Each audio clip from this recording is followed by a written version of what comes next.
Violent clashes have gripped parts of the UK in recent days as protests fuelled by anti-immigrant sentiment rage across communities. But what sparked the riots and why are they spreading? On July 29th, 3 girls were murdered in a knife attack at a Taylor Swift-themed dance workshop in the normally quiet seaside town of Southport, a crime that has shocked the nation. Days later, the suspect, 17-year-old Axel Ruda-Kubana, appeared in an English court. Police quickly clarified that the incident was not terrorism-related, adding that Ruda-Kubana was born in Britain and that his parents had moved to the UK from Rwanda. Rumours around the suspect's heritage quickly gained traction online, fueling protests by anti-immigration and anti-Muslim demonstrators, which quickly descended into violence, arson and looting. Cars have been set on fire, and some unverified social media videos have shown ethnic minorities being attacked. False messaging on online platforms has also wrongly identified the suspected killer as a radical Islamist migrant.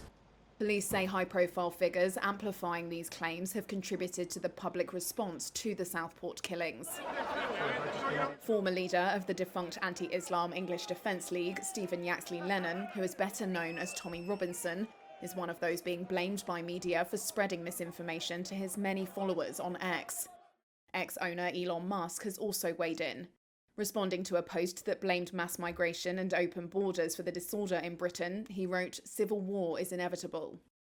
The spokesperson for British Prime Minister Keir Starmer said there was no justification for Musk's comments. We'll ramp up criminal justice.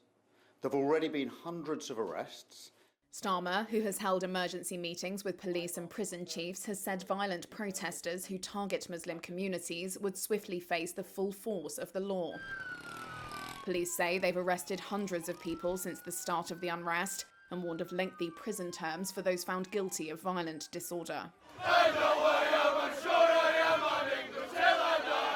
The protests have spread quickly from Southport to several other areas of the UK, with marches held from London to Liverpool, with mosques and hotels housing migrants targeted. That has become a moment at which to mobilise again. Director of UK-based think tank British Future, Sundar Katwala, says the Southport knife attack has become a moment for people to mobilise against. And so that tells us something about the group reputation of those groups among the people with, potentially far-right views and prejudiced views of them. But it is also that groups have been looking for an attempt to create a flashpoint, particularly around asylum accommodation, for the last several months.